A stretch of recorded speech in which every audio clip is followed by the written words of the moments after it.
just want to give you a little introduction to Laura.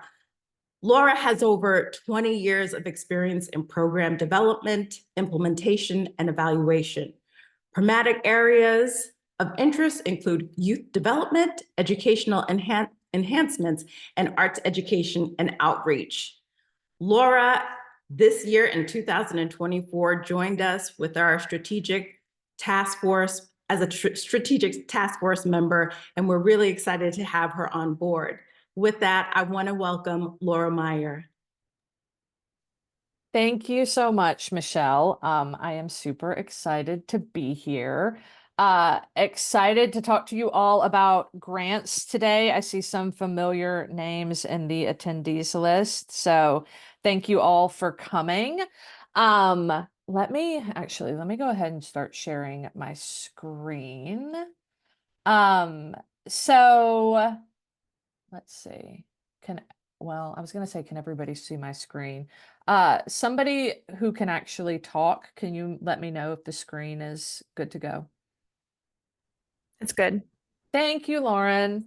All right, so we are here today to talk about Grant Writing 101, really with a focus on the narrative section of grant writing and how to write strong narratives for grants.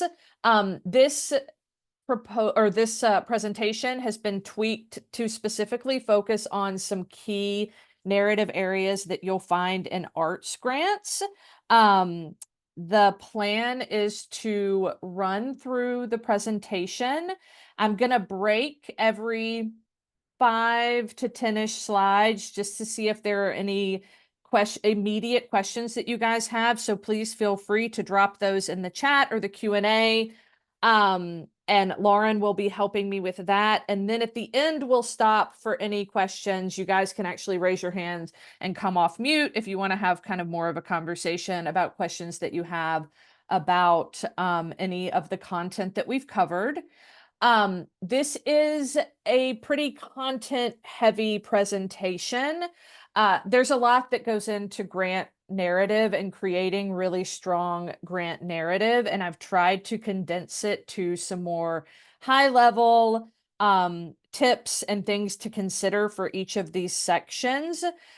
So I'm going to try to include some real-world examples, but if anything is unclear or you want clarification on it, just let us know.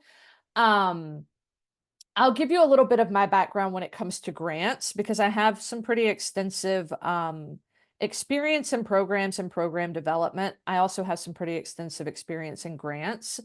I've been working in grants in the nonprofit arena for probably 15 years at this point. I have done everything from direct service delivery of grant programs. So, really understanding the deliverable and the reporting aspect, to grants administration. I worked at Clark County for a little while and administered a very large federal housing program for them. I was a grant writer and strategist at communities and schools for several years. And I've also been a grant reviewer for many years, from everything from large federal mental health grants down to local arts grants, touring grant programs, and things of that nature. So I really approach these presentations and this education through a lens of what are funders and reviewers looking for, because I feel like when we're on the program side and we're in the day-to-day routine of everything, we don't always have a clear picture of what people who might be outside of our world, how they're experiencing our grants applications. So that is my general approach with this. Like I said, let me see if I can figure out how to move my screen. like I said, we will be talking about narrative writing specifically today. So I often go into grant strategy and grant seeking strategy, and we won't be getting into that. We'll really be getting into kind of what our role as a grant writer is and how do we create the most compelling grant applications that really stand out from the crowd. So first, I want to talk about grant writer skill sets that we really need to tap into that are outside of simply translating the work that we do into a grant proposal. Because a good grant writer, actually, a great grant writer goes beyond simply writing proposals, and they really create a full story of the program, the need for the program, the community served, and the impact that the grant is going to have. So, when we're thinking about our job as grant writers and writing compelling narrative, we really, obviously, we're fundraisers, right? We get to do it a little differently because we get to do it through writing. But we are trying to raise money for our programs and our initiatives. But beyond that, we really have to tap into our storytelling abilities and paint that full picture for the reviewers that are helping to score our grant applications. We need to be educators and advocates. One of the things that will probably come up more than once throughout the course of this presentation is you never know who is reviewing your grant.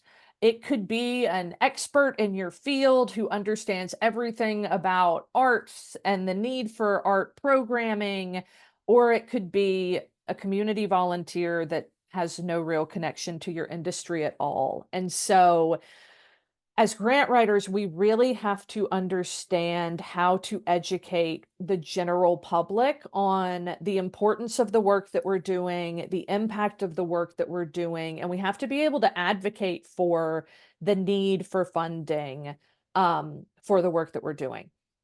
We also need to be really strong researchers. It's up to the grant writer to know what else is out there. Are there other programs out there that are similar to ours in our community that we need to make sure, you'll find a lot of grant narratives want to make sure you're not duplicating effort, right?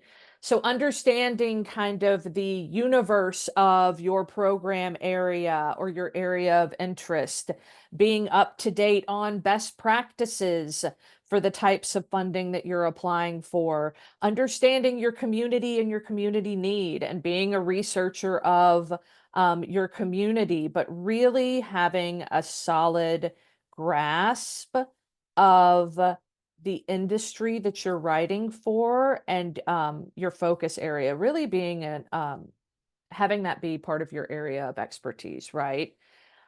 It helps to understand program development, implementation, and operations. That is how you paint a clear picture for your funding organization of what you plan to do with the money they're going to give you. And it helps to have an understanding of budgeting and financial information for your organization or your program.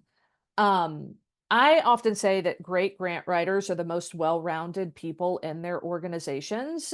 They have a solid understanding of all of the aspects of the organization, everything from how you do staffing to what your budget looks like for operations and salaries and program costs, to understanding the full community. You really, to be strong in this role, should be developing a solid understanding of all of that stuff. It makes your job so much easier, and it makes your storytelling job so much easier. So let's talk a little bit about what funders are looking for. And this is just kind of the framework to keep in mind as you're crafting your narratives for each of the individual sections. Funders generally have some specific things that they're looking for. They're obviously looking for a goodness of fit, right? If they're primary objective is to end child hunger in the US and you're applying for an arts grant, the fit is not there, right? So you're looking for funders that align with your interest or the impact that you're trying to have. Funders want to see a well-designed program. They want to be able to really understand what the day-to-day of the program looks like and what your anticipated outcomes are. And they're often really looking for a history of success in those areas. So if your program is new, and there's not a history of success there, they'll be looking for a history of organizational success in implementing new programs, right? And if your organization is new, then choosing a program model or a program framework that has a history of success is another way to show that this has been tried before, it works well before, we want to replicate it. So really being able to articulate how you know this is going to have the outcomes you are saying it's going to have, right? They're looking for organizational capacity. And I think this is a really important one. In particular, I've found with arts organizations that I've worked with. Do you have the staffing or volunteer power to carry out the program that you're applying for? And we'll talk a little bit, one of the major pieces of grant applications is often key personnel, your staffing plan. We'll talk a little bit about what that looks like if you're utilizing a largely volunteer base for programs, because that happens a lot, especially with our arts organizations. And it's just really important to clearly articulate that so that funders understand that you'll be able to implement the things that you're saying you want to implement. They're definitely looking for for fiscal accountability and sustainability. We will talk a little bit more about what sustainability means later in the presentation. But most grantors want to see 3 years of funding history, and they want to see program budgets and operational budgets. And if you have a budget deficit, they want to see explanations for that. So really having that documentation and that narrative clearly articulated is important. We will not get into budgets too much because that's a little outside of the narrative. We will talk about tips and tricks. But it's really important to remember that funders will be looking for an alignment between your budget and what you say you're going to do. And so ensuring that your budget really lines up with your staffing plan and your program plan is incredibly important. Obviously, previous successes, anything that you can highlight that shows that you've done this before, you've done this well, you have learned from past experience and are trying to make your program better. Those are all very, very important to funders. External reviews, they're great if your impact suggests that you're going to make some kind of population or systems change, if you're doing education, if you have large scale programs that potentially are pretty costly. External reviews show funders that you've had rigorous evaluation of your programs, and that's always highly valued by funders. Not always necessary. I want to say that, especially for smaller organizations and programs, external reviews can be very costly and time consuming, but it's a great thing to have. Even if you're delivering a model program that's had an external review done somewhere else in the country, let's say, citing those external reviews on the efficacy of your program is always something great to have around. And then collaborations. How are you leveraging existing resources in your community? How are you partnering with other organizations, other programs? More and more, the longer I am in the grants and nonprofit funding world, the more I see funders really wanting to see that example of effective and innovative collaboration for the good of the community or the group you're working with. I saw one chat. Do we have a question? Because I can pause here. We asked them to put it in the Q&A, Laura. Yeah, so we're just waiting. Okay, sounds good. All right. So, given all of that information about what funders are looking for, I think it's really important to remember when we're talking about what does a powerful narrative look like, that grant writing is not a solo activity. You do not have to do this alone, and in fact should be gathering subject matter experts to help you write pieces of your grant. Program staff, your finance folks, HR, if we're talking about staffing and salaries, your operations and facilities folks, when we're talking about accessibility standards, program participants are fantastic people to have on your grant advisory council. They can certainly help you come up with solid program plans and evaluation methods. And community experts. This is just a few of the types of people that you might have supporting you as you write these next pieces of grant narrative that we're going to be talking about. Let's see. Okay, so developing your idea. Obviously, a great narrative starts with a really solid idea. And so you really want to start your grant writing process engaging all of the people I mentioned on that last slide around your general programmatic idea to help start building out what a solid program plan looks like, where the money is most needed, how the grant could be most beneficial to the organization, etc. So things to consider when you're developing your idea. Can we build off our previous successes? You know, one of the challenges that we run into with grant writing is that very often we have a program that we're going to run every year. It needs to happen and we need funding for it. And very often funders like to fund new and innovative ideas and are can be reluctant to fund the same thing over and over again. So being able to articulate how you're building off of previous successes, maybe you're going to grow the program, increase the participants, expand who's participating, evolve the program idea based on feedback, but communicating how you might build on previous successes and how grant funding might support that growth is a solid way to start your idea planning.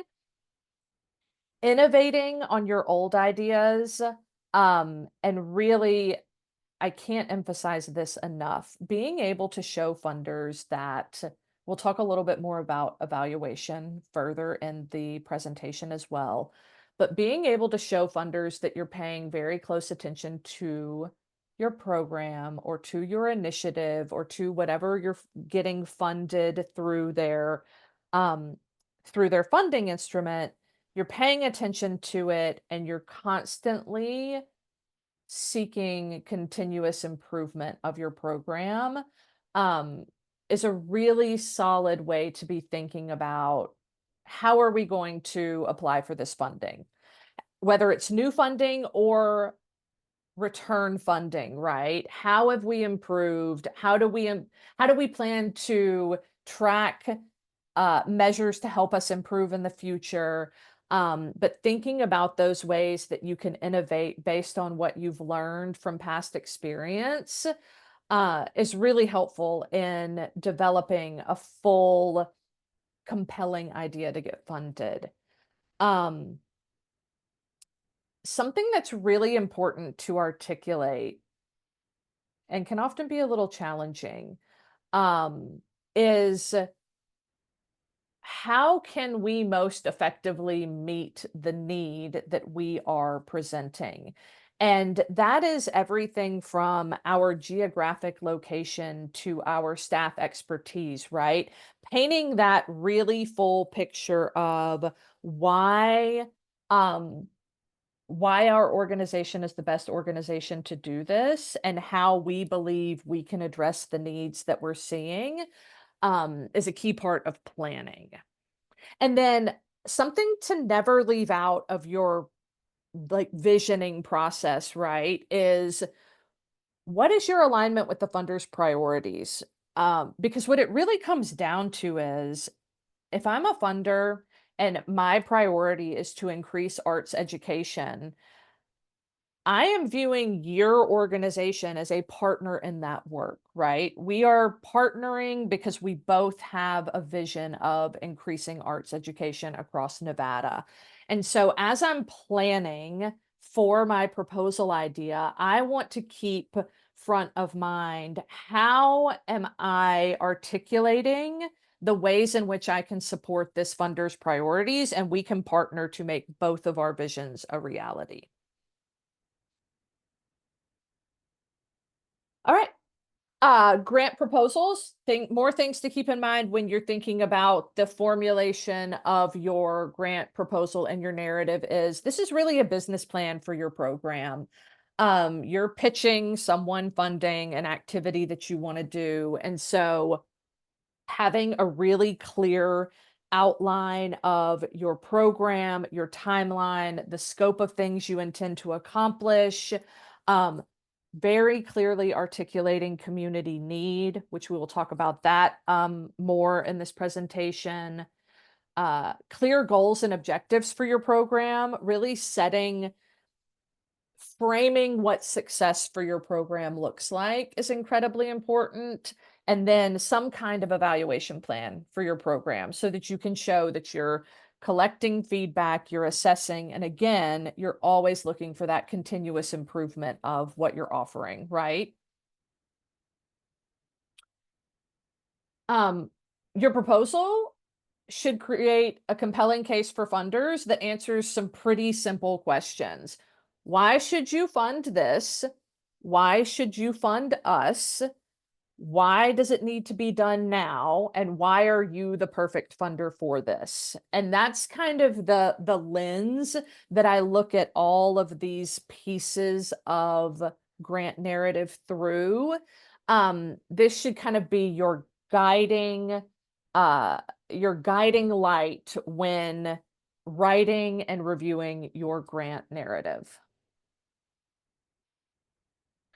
All right, let me stop there. Are there any questions yet?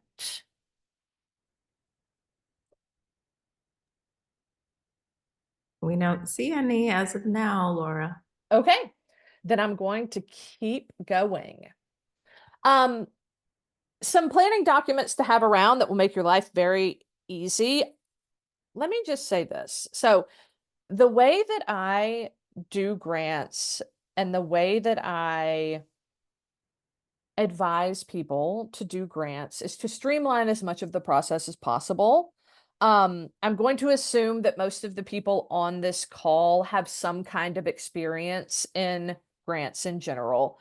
And in particular in the arts arena, grants are very often not large, which means you have to apply for a lot of them. And so the way I approach the work is very much, how can we streamline this? How can we set ourselves up for being able to quickly respond to as many funding opportunities as possible, right? And so some of this presentation will really kind of cover not only how to make a compelling grant narrative, but how to make your job a little more efficient. And that efficiency really comes from being organized and figuring out what you're going to have in your grant toolbox and your grant writing toolbox as you move forward. So some planning documents that are great to have: mission statement. Obviously, everybody's going to ask you to drop your mission statement into an application. A strategic plan. Not all organizations have strategic plans. I will tell you though, one of the best ways to make your case for funding is to be able to show that the initiative that you're applying for funding for, to show where it fits into your strategic plan, because that gives the funders a clear picture of not only the impact that their money's going to have on you'll be able to deliver this one program, right? That's great. But when you can paint that picture for funders of not only is your funding going to impact our ability to deliver this one program, this is where it fits into our 5-year strategy. And this is the impact that your funding has on our ability to meet our 5-year goals and to continue to grow. I have found that being able to slot programs into a larger picture of organizational strategy is an unbelievably impactful way to articulate to funders the need for funding and the impact that they will have. So strategic plans are great to have around, annual plans, strategic plans, master plans, programs, plans, facilities plans, that kind of thing. Being able to kind of show where in your universe this program fits is always really helpful. Description of your service area. We'll talk about that a little bit more, describing your community and the data points that can paint a really clear picture of your community. Annual reports are fantastic to have. They can make great attachments as well that can kind of paint a larger organizational picture for your funders. And then obviously budgets. All of these things are really helpful when you're planning your proposal and you're getting ready for your narrative. Common proposal elements that we will talk about today. I will not read all of those because we are going to go through every single one of these. What I will say about this is everything on this screen you should consider as part of your digital grant toolkit. Aside from program plan and methodology, and then reporting and evaluation sometimes will change, most of these common proposal elements don't change that much. You may want to tweak them for specific funders, but these are the kinds of things that you can write, edit, and have in your back pocket, and it makes it very easy to plug into new funding opportunities that come out. So, budget, obviously you're going to have to tweak that based on the program. And then sometimes the need statement will change depending on the variability of your programs. But by and large, you can create kind of standing narratives for these pieces that will make your life easier. And then proposal attachments, great to have around, doesn't slow down your ability to submit applications. And this is a pretty solid list of general things that you might get asked for in grant applications. All right, so we're about to dive into tips and tricks on each of these proposal elements. Any questions before we transition into that? We still don't see any. It just means that you are rocking it. Fantastic. Excellent. Okay, then I'm going to dive in. We're going to start with organization, history, mission, and vision. This is something that gets asked in every single grant proposal. Actually, let me back up a little bit. I'll tell you guys that I pulled these sections from multiple arts grants that I've seen. So I'm assuming, since this is a Nevada Arts Council webinar, that you all here are connected to arts organizations. And so I think I mentioned this in the beginning. You'll see this on lots of different grant applications, but very specifically, these questions come up on the Nevada Arts Council. I've seen them on WestStaff grants. So these are specific questions that you will see in arts grants. Anyway, organization, mission, vision, history. This is an opportunity to really highlight why your organization is the best organization to do this work. So I think that a lot of times when we write these sections, we can get just kind of laser focused on a general history of the organization. This is a great opportunity to call out very specifically whether you have staff with specific skill sets or backgrounds, whether your organization was formed specifically for the need that you're trying to meet with this grant.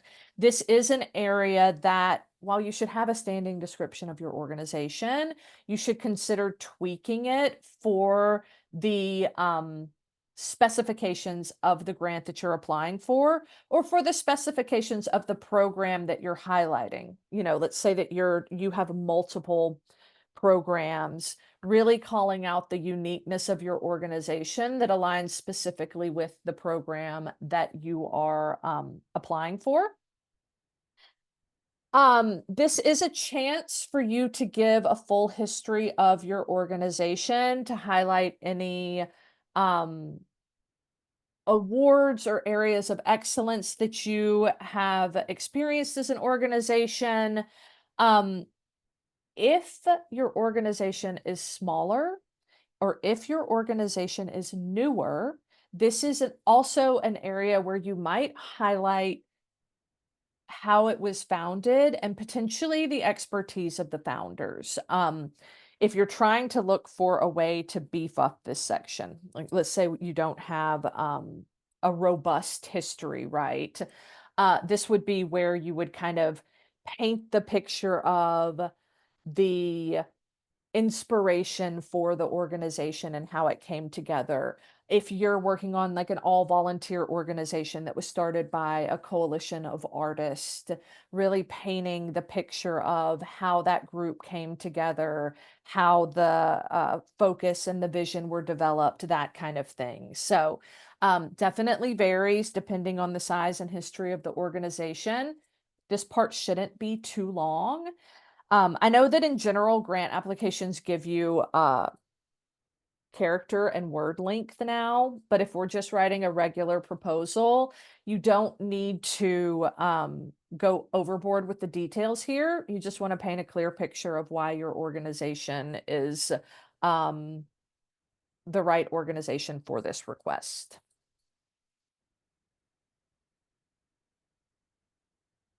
Okay, so organization, mission, vision, history. Now we're going into the need statement, right? This is our opportunity to convince whoever is reading this grant that the thing that we're applying for, there is a clear need for it in our community.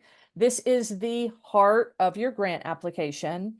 This is really where you get an opportunity to educate and advocate for the needs of your program. This is generally a longer piece of your application. They give you a little bit more room to write about this. They might call it a need statement. They might call it a case for support. They might call it a statement of need. There's lots of different names for it, but it is basically the section where you articulate why this program is important and the urgency of the funding for it. You want, again, this section to have a clear relation to your mission, right? If your mission is to provide animal shelter services for animals, and you're writing a grant for hunger prevention, and your statement of need is around hunger prevention and the need for hunger prevention services, a funder is not going to understand why an animal shelter would be running hunger prevention services, right? And so we didn't go much into the role of a grant writer, but something that you will find when we're talking about educating and advocacy, we often have to do that internally as well, right? Funders are looking for that goodness of fit. And so ensuring that the need that you're trying to meet with your proposal idea is aligned with your organization's activities is incredibly important. And we can find ourselves, it's called mission creep, but kind of stretching our mission to fit different funding buckets with the goal of keeping the doors open. And so being really intentional about the funding that we're looking for and ensuring that our expertise and capacity aligns with the need that we're trying to meet is really important for creating those compelling narratives, because otherwise reviewers and funders will just not understand why you're the organization to be doing this work, right? A huge thing to remember when doing a need statement, when writing a strong need statement, is we do not want to focus on the needs of the organization. We want to focus on the needs of the community served, right? And so I'll give you a little example of that. Let's say I'm running an art program and I need a new auditorium. My auditorium is dated, it's inaccessible, and I just need to replace the whole thing. I wouldn't write a grant application that says, we need a new auditorium. We are unable to pay for it without this grant, et cetera, right? I would say, we are the only auditorium in a 50-mile radius that serves roughly 7,500 citizens of Elko County. Without this auditorium, this community loses access to the arts. With this money, we will be able to upgrade our auditorium, increase accessibility for our community members, et cetera, et cetera.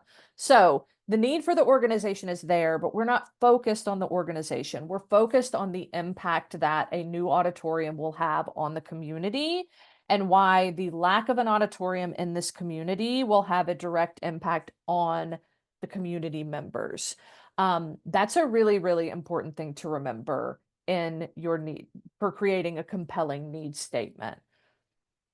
Additionally, and we'll talk about need statement tips.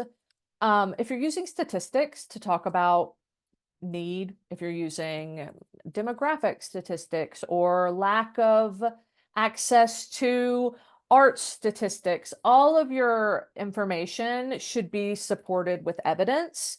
You don't necessarily have to cite things in a grant application. Some grant applications will absolutely ask you for citation.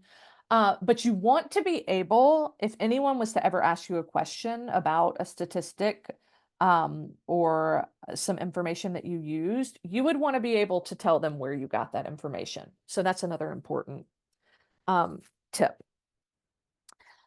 For your need statement, make sure it's easy to read, eliminate jargon.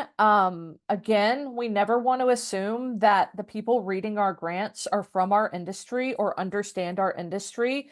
We really want to keep things very clear and generally accessible language-wise. Comparative statistics are fantastic. If you're trying to paint a picture for need, being able to say that nationwide, 75% of students have access to art programming during the school day, but in our community, only 30% of students have access to arts education, right? That really helps highlight the huge gap in services and the clear and present need for this program, right? So those can be absolutely fantastic ways to create context for your reader. Local authorities, not local, any authority or expert is fantastic to use. Real life examples from clients of your program, beneficiaries of your program, are fantastic to use when you're trying to paint that clear picture for need. Geographic information is often very helpful to, again, we're creating context for the reader, right? We really want them to understand the importance of this programming and the gaps that we have as a community that make this necessary. This is also where you can create some urgency for the request, right? We really want our reviewers to understand that this is not just a nice to have, it's a need to have, right? And why is it so important? And so the need statement should include compelling information about why this is such a necessary initiative to be funded. Okay. Part of your needs statement will be describing your community. And this is generally a standalone section of grant applications. The purpose of this section is really to illustrate that your organization has a clear understanding of the community and is designing programs to fit the needs and interest of the community, right? And so you really want to make sure that sometimes we can get hung up on, well, we're just going to drop some numbers into this section, right? We've got this percentage of people over the age of 65, and here's our racial and ethnic demographics of our community. And it becomes very, very kind of scientific, right?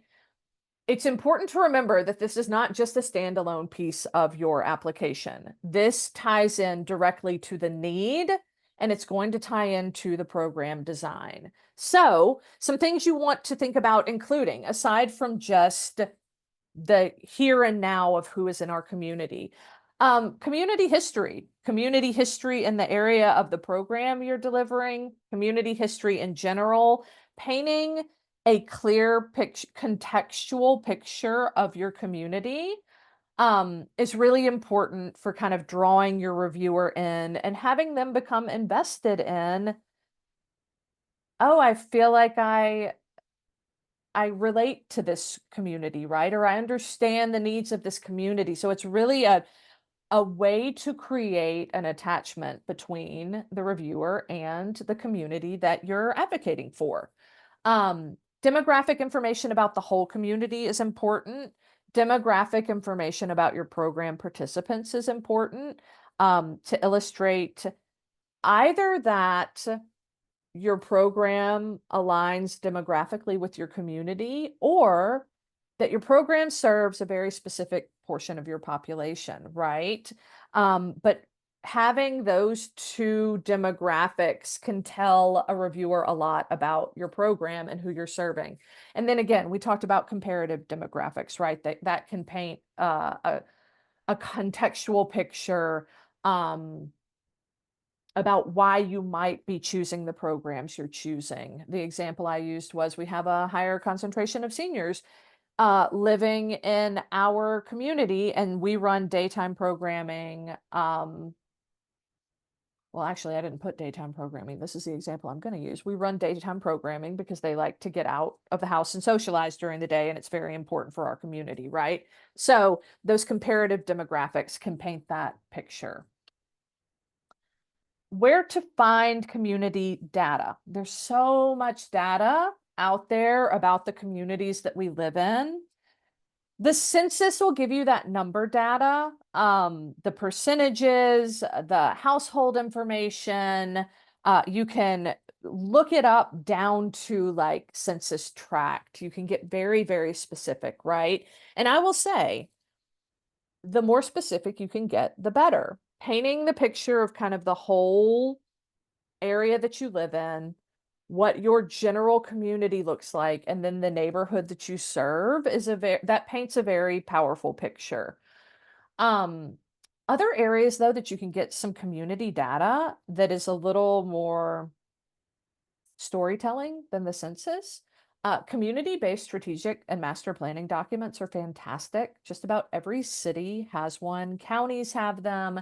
They often start with the history of the area. So very often a lot of your narrative is already there for you. You just need to take it and tweak it for your purposes. It also can have areas of strategic planning focus that your programs connect to. So let's say Washoe County, one of their strategic areas of focus is youth mental health, and a sub-priority of that is access to the arts, because access to the arts creates X, Y, and Z in students, which has been shown to increase mental health outcomes. When you're talking about your community and you're writing about the need for your grant, you can say, these programs and services directly connect to the strategic plan of Washoe County. we're all in this together. We are part of a bigger movement to help improve access to the arts with the goal of improving youth mental health, right? So these community-based strategic plans can really help to situate what you're trying to do in a bigger picture, and which can be really helpful. If you're working with students, and especially if you're going into very specific schools, the Nevada report card has a ton of data on students, which will help you paint a clear picture of the students you're serving, right? Is there high free and reduced lunch rate? Is there high English language learners that aligns with the program we're providing? So that can give you a lot of really great data on, how we select the schools that we go into. We look at 1-star school ratings. And so lots of information there as well, to help kind of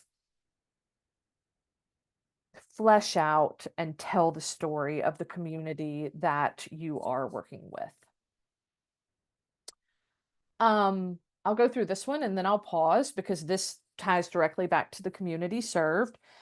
Outreach and communication plans come up a lot because, especially if you're applying for a program that involves getting people in the door, how are you letting people know the program exists, right? You want to keep in mind all of the things that you just wrote about your community. Your outreach and communication plans should align with that. So if your community has a large portion of the community is Spanish speaking, your communication plan should include, obviously, Spanish speaking media. If your community largely serves seniors that have limited access to the internet, your communication plan should not be solely based on social media, right? There needs to be an alignment with your communication strategies and your community served. This is also a really great area to highlight some program partnerships or some organizational partnerships that might not come up elsewhere in the grant, right? If you work with other community centers, or if you have media partnerships with free advertising, or if you have a partnership with a nonprofit that has a newsletter that has a huge readership, those kinds of things. I find that this is a section of grants that's not often well thought through, especially with smaller organizations, because you don't have existing communication plans in place. And it's a really important aspect of showing a funder that you understand how best to communicate with the folks that you're working with. This is also a thing that you can develop and just have. A fully developed communications plan, you can just take and plug into grants, and then you don't have to recreate the wheel every single time you're writing, a grant. So let's see, accessibility plans. Okay. Any questions? We still don't see any. Fantastic. I'm going to keep going. All right, accessibility plans. This is another big part of arts grants specifically. And I want to touch on a couple of things here as a reviewer that I have seen. So accessibility plans should indicate that you have a clear understanding of the accessibility needs of your audience, your participants, whomever. It should also show that you have a very clear method for participants to communicate accessibility needs, right? Because we can't always plan for everything, but if we have shown that we have a very clear way for anyone to request accessibility needs, then we are showing that we have an investment in the accessibility of our programs. And that is ultimately what this section is looking for is, as an organization, what kind of priority are you placing on accessibility? Sorry, I had to double check that I wasn't missing anything. This is another place that you can have an organizational plan so that you don't have to recreate this, right? There are so many, if you are confused on where to start, so many toolkits for accessibility plans and accessibility assessments on the web, specifically for arts organizations. There are large-scale organizational evaluations you can do. There are smaller, just checklist for things that you might not have even considered, right? Accessibility ranges from sight and hearing impairment to people who need mobility assistance. It's to even creating spaces for people with sensory needs, right? Sensory accessibility needs. And so um even going through these exercises to make sure that you've considered all of the people who might want to participate in your program can be a really illuminating activity that then turns into some grant narrative. Um, Something important to consider here is if you're delivering your program in partnership with an existing venue or space, your program's delivered in a school or it's delivered in a theater that's operated by the city, don't just say the school has accessibility standards that meet the federal requirements for accessibility. Reach out to the school to get their accessibility standards. Most of them exist. They have them. Most of these places have accessibility plans, which would make your job very easy. But doing that outreach on the front end and having that additional information in your narrative can really set you apart in this section. And very often these are standalone sections that are scored pretty highly. So never just default to, oh, it exists. It's not we're not in charge of it, so we don't have it.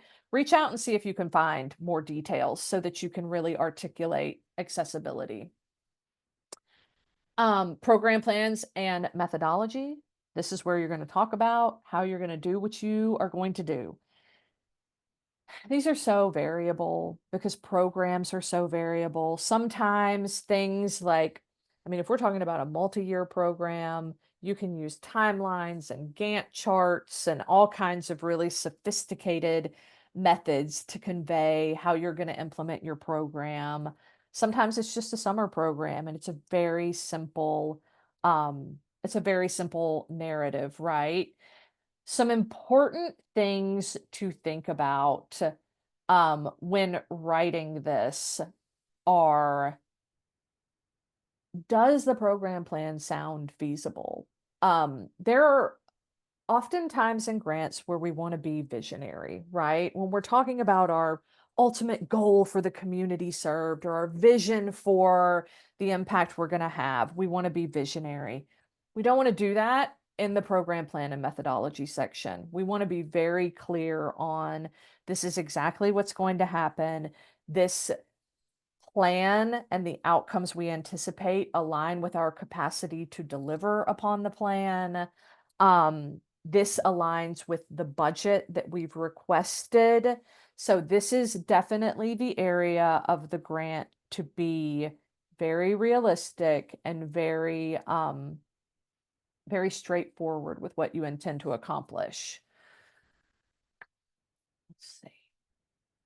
Yeah, that's it on program plans. Reporting plans and evaluations. This is not always requested in grant applications, but it's a great thing for you to have. I will say my experience as a grant writer and a grant reviewer, organizations with solid evaluation plans for their programs really stand out from the crowd. First of all, it indicates your desire as an organization to understand what's working and what's not working, which is, it's very appealing to funders. We can't control everything that happens in programs. And creating a solid evaluation strategy shows that we're monitoring our progress towards our goals.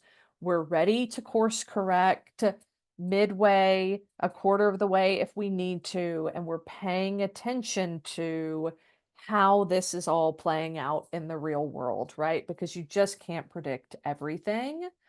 Um, it's really helpful to have an evaluation plan. Let's say that your evaluation plan says that you're going to reach 100 people this year, and by midway through the year, you've had 7 participants in your program. That gives you an opportunity to look at your outreach, to look at your price point, to look at your recruitment strategies, and to either try to get back on track or reach out to your funder and say, we've discovered some issues that might impact our ability to hit all the metrics we said we were going to hit, and kind of keep those lines of conversation open and communication, right? Um, Creating a valuation plan also kind of helps you think through what you think is going to happen before you actually implement your program, which is always helpful. It informs the program design, and the program design informs the evaluation. And lastly, it shows how you define success for your program, right? Which is always helpful for funders to understand. What does success look like to the people on the ground delivering this program? I'm going to briefly talk about goals and objectives here. In my more extended version of this training, we go in depth into goals and objectives. This is just something to think about when you're designing your evaluation plan. Um, your goals and objectives for your evaluation or for your program are a very clear, almost like checkbox of things for a funder, for them to understand that this is what you're hoping to achieve and this is how you intend to achieve it, right? These are how you will track your program impact. This is how you will report on program impact. So, including your goals and objectives in your evaluation plan, it's important to be intentional about them, because this is what funders will look at to say, oh, did we succeed in this, right? Your goal is an overarching, almost a vision for your organization, right? Or for your program. It's less quantitative. It can be a little more abstract, but it really paints that picture for a funder of, this is what we hope to achieve over the years of doing this thing. Your objectives are your steps that you're going to take to achieving that goal, right? So, an example of this is, our goal as an organization is for all children in Nevada to have access to high quality arts education. That's the goal. That's the goal of this program. That's where we see ourselves in 10 years if you keep funding us and increase our funding so we can actually grow our program. But the objective is, we're going to deliver high quality, age appropriate art curriculum free of charge once a month to these 35 schools in the Washoe County School District that don't have an existing art program, resulting in a 50% increase in student participation in art classes annually. Very specific, right? Like a very clear, these are the steps that we're going to take to hit our goal of all children in Nevada having high quality arts education. So when you're thinking about your evaluation and what success looks like, this is a great way to frame it, to paint that picture for funders. Let's see, I'm trying to figure out where I am in my slide deck, you guys. Ah, yes, we're right on time. Great. Key personnel. This is another part that generally comes up in all grant applications. This is also another piece that you can have prepared ahead of time so that it's an easy thing to plug in. This is where you really get to highlight your team members, their expertise, and why they make your programs and your organization more impactful and better equipped or qualified to fill the needs of the community, to meet the needs of the program. So this is where you get to highlight that. This is also where you get to highlight your organizational capacity to deliver on the program that you said you were going to deliver on. So this, you want to get into details here, right? You want to talk about who's full-time, who's part-time, what people's roles are in the program that you're applying for. Are there special certifications that make them particularly qualified to do this? If they're working in schools, are they licensed teachers? Do they have language proficiencies that make them ideal for the groups that you're working with? Those kinds of things.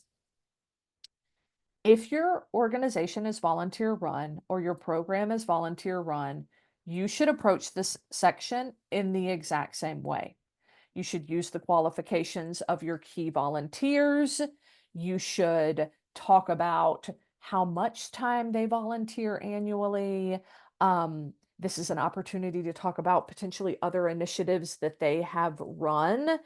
It's really important to be very clear with volunteer run programs how you intend to staff those, even though the people are not getting paid, because those programs are more highly scrutinized because there is a question of, well, what if the volunteers decide they don't want to do it, right? How will the program go on? Should volunteers fall out, or should something happen? So this is an area that I like to highlight because I don't want you to downplay it if you don't have paid staff. It's actually more important to include stronger details if it's volunteer run. Sustainability. Actually, let's see. Michelle, do we have any questions? Nope. Okay. Sustainability. This is a section that has become really popular in grant applications. It is also a point of contention for a lot of grant writers because nonprofits are inherently not sustainable without grant funding.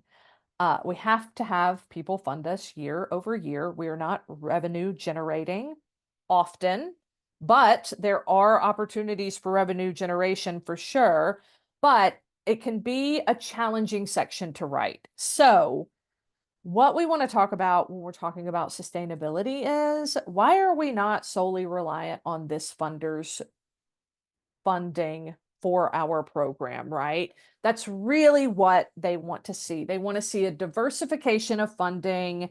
They want to see that you're committed to securing other sources of funding for your program. So when thinking about this section, how you really want to be thinking about it is, how do we generate revenue? We have X% of our budget comes from ticket sales, and we have a resource development person on staff, or we have a volunteer grant writer on staff, or we have a development plan developed by our board, or our board is a fundraising board. So when you get asked the sustainability question, and this is another question that you can have a pretty standard narrative for, that's how you really want to be looking at it. How are we indicating to this funder that they are not the only funder we're asking for money from, and that we have other ways to keep the doors open? Should we not get this grant again next year, or should they not fund us for the entire grant amount? Budget considerations. I think this is our last section of the actual technical narrative writing part, but budget, much like the program plan, is so diverse depending on the size of the grant, the size of the program. But some key things to remember are major pieces of the program implementation. Are they covered in the budget?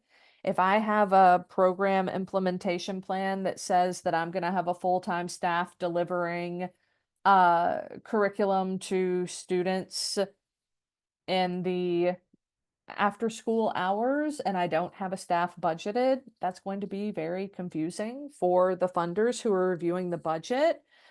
Very often funders will have their own budget template, but if they don't, there are templates for the budget that can have all of your line items, the requests you're making of the current funder, and then additional budget coming from other funders. So there's ways that you can break it out so that funders can see, oh, they have a full-time staff person, but they don't need that money from us. They've gotten it from somebody else, right? But you just want to make sure that it's clear. However you're creating and illustrating your budget, you want to make sure that it's clear.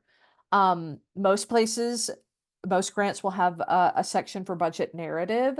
So if there's a line item that might not be immediately clear, I mean, I suggest making budget narrative notes on all line items so that everything is clearly traceable back to your program plan. But you want to really consider what might be confusing and make sure that in the narrative you're articulating how it ties into your ability to deliver your program, etc. This is a pretty important one, especially for, well, I would say especially for smaller organizations, but for anyone. If you have budget shortfalls, if there is a grant application that has you enter um, annual budgets that illustrate budget shortfalls, or significant changes in the budget. Let's say you got a federal grant for $3 million and all of a sudden your organizational budget jumps 150%. Clearly explaining that to the reviewer is incredibly important. Budget shortfalls happen for all kinds of reasons. Even a change in how your accounting is done can show a budget shortfall that needs to be explained. Very often, even if there's a budget shortfall, if there is a clear explanation and an illustration that the organization is aware, they know what's going on, they're taking steps to address it, that's enough to make reviewers go, sounds good to me. Let's give them whatever the top score is for this, right? Significant budget changes or shortfalls without notes on it often raise red flags in the review process because ultimately it puts into question your capacity, your financial capacity to deliver on the grant, right? So it's just really important to keep that in mind when thinking about how we paint the picture of our budget. All right, that was it. That was all the technical aspects of the grants. That's all the stuff that should be in your toolbox that is updated relatively regularly, but major pieces of it don't change. A couple of narrative tips that we have probably talked about throughout these sections. Keep your case for the need for this program as your through line. Connect your major narrative pieces back to the case for need, the need statement. That is what is going to compel people to fund this program, is ultimately understanding that there is a need that you can fill as an organization. Keep your narrative clear and concise. Word counts are to keep you from submitting 1,000 pages of narrative that reviewers don't have time to review. You do not have to hit the word count to have an impactful piece of narrative. If you can clearly convey what you're trying to say and under the word count, that's great. But be detailed and clear. So that's the art, right? That's the art of grant writing, is how do we tell the story as clearly and concisely as possible, and often meet some pretty challenging word limits. Always keep your reviewer in mind. I think an important thing that we don't often think about as grant writers is I've sat on a review panel before where I've reviewed 50 grants and I've had about a week and a half to go through it. That's a lot of grant applications to read. And grant reviewers will break it up so that they're not, sitting down to read 40 grants at a time. But you should consider that your grant might be the 40th grant reviewed that day. And so clear and concise. I think another important thing is, let's say you've got your needs statement and then you've got your description of your community. Don't ever assume that someone is going to revisit your needs statement for additional information that might not be clear in your description of your community. Let's say you wrote a little bit about it in the needs statement. It's okay to repeat it in your description of your community. A lot of these sections are scored individually, and people are not going to go back and say, oh, well, they included more detail in this section, so I'm just going to score this section based on the detail that was included above, right?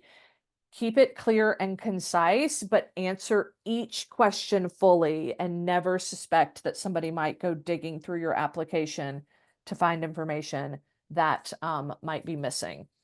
And then I know I've said this one before, but keep in mind that your reviewer might not know anything about your organization, your program, the funder. I mean, all review panels are done differently. And they are staffed up differently. And so it's always important to write your grant as if you are writing to a general community member that might not know anything about you. And that's it for the presentation. Thank you so, so much, Laura. That was incredible. Thank you so much. I am so excited, number one, to share this with some of our constituents that were unable to attend, because this was just a chock full of information. And I think information that they will really, everyone will find really useful. This was by far the most comprehensive workshop that we've had in a really long time in terms of grants narrative. So thank you again. Questions, please. Anyone?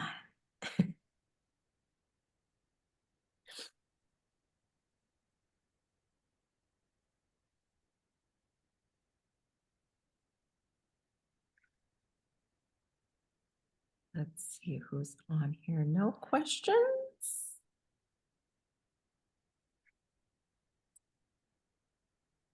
Oh, okay. Yes, we have. Okay, there's a thank you from Champagne. So informative. Thank you. Jorge, thank you. In general, I appreciate this type of presentation. This was a lot of great information. Will this recording be available to watch again? Yes, it will. Give us about 2 weeks, Stephen, afterwards, and we'll have it up on that link that's underneath our professional development workshop series. No questions. Thank you. How about how to approach? Okay. There is a question, Laura. I'm an individual artist, poet, and often have trouble with feeling like I'm promoting myself with the impact statements. Any advice on tackling this? So I feel like this is like the constant issue with trying to get money to make art, right? Is how do we promote ourselves without making it feel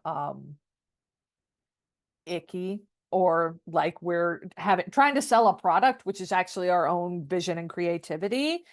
My advice for this actually is to find other artists who have done this and are comfortable with this and talk through the process with them.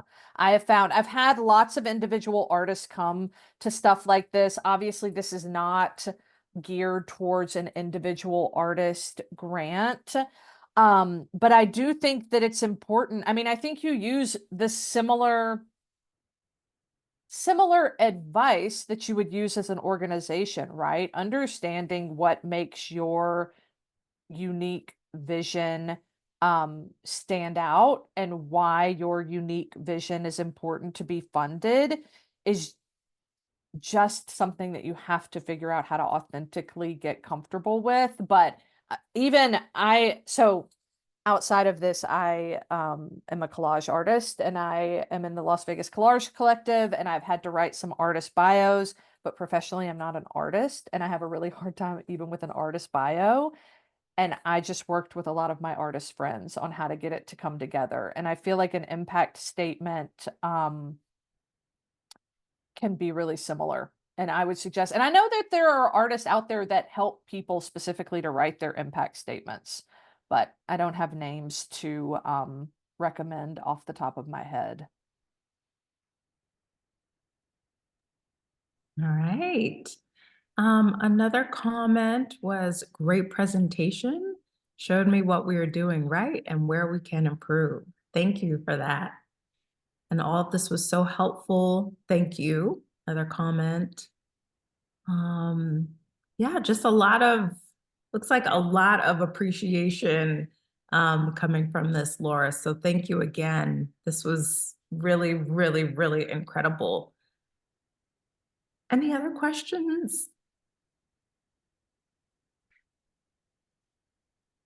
Okay, well, we will, with that, be ending the session, but I just wanted to remind you that we will be following up with a survey, and I apologize, we did not get Laura's information in the chat, but everybody that attended, that information will be sent to you. So if you have any other follow-up questions, you can contact Laura. She also does, I'm just going to throw it out there, a little bit of consulting on the side, maybe not so much now, but but she does, and she's really incredible. And again, she is helping us design an incredible organizational assessment, which Lauren and I will be piloting at the beginning of 2025. So really excited about that.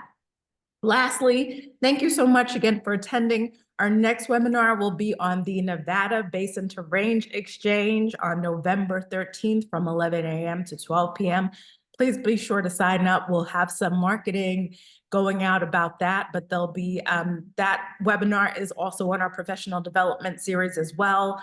We're hoping that you can all attend. It's the Rural Urban Exchange, geared towards collaboration and partnerships and unifying, which we all know we need to do now. So be there. Thank you again so much, Laura. And thank you again for attending Grant Writing Narratives. Thanks, everyone. Have a good day.